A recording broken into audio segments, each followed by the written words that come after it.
I get really scared when I watch horror films.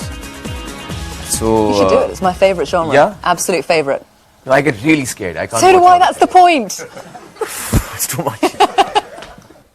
And you know, I see kids watching it on. You know, एक वो TV पे आता था वो क्या? Oh my God, I could never watch that. Yeah, Ahert and all these things. But these kids used to watch it. Yeah, I used to get really scared. But I find that I can't watch horror films, but I'd love to scare people. So I'll probably make one.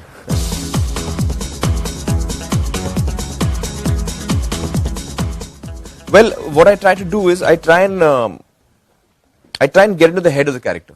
That's for me the most important thing. And once I've got that, everything else flows from it.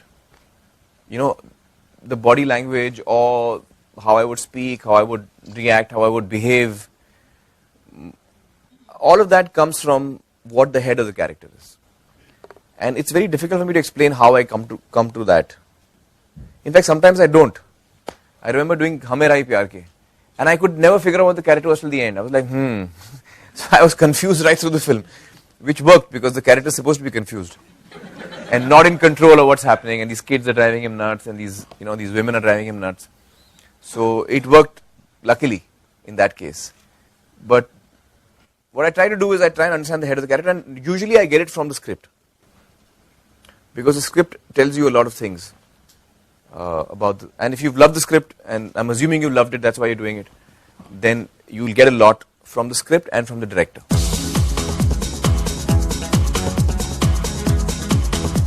How many readings? 1.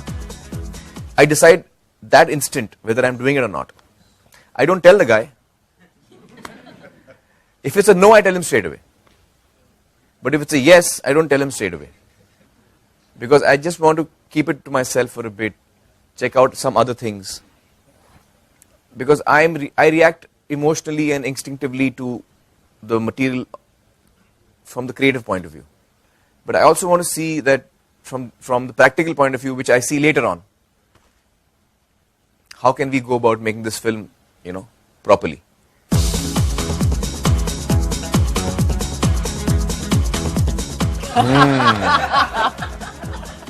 Well, that's really tough, because what I do is I once I'm in a film, then I don't read any scripts for very long, and then there are people waiting with scripts for me to read, and it gets difficult for me, and it gets embarrassing for me to keep people waiting for so long.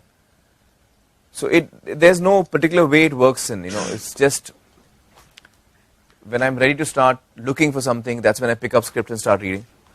And then until I find something exciting, I don't bite. I guess the best way would be to contact my office, drop the script, and then wait. And don't hold your breath. But you must get your script registered before you drop it at the office, because in my office we don't take scripts which are not registered. It's a very important legal thing. You get it registered, then you drop it there, and then hopefully I'll read it at some point.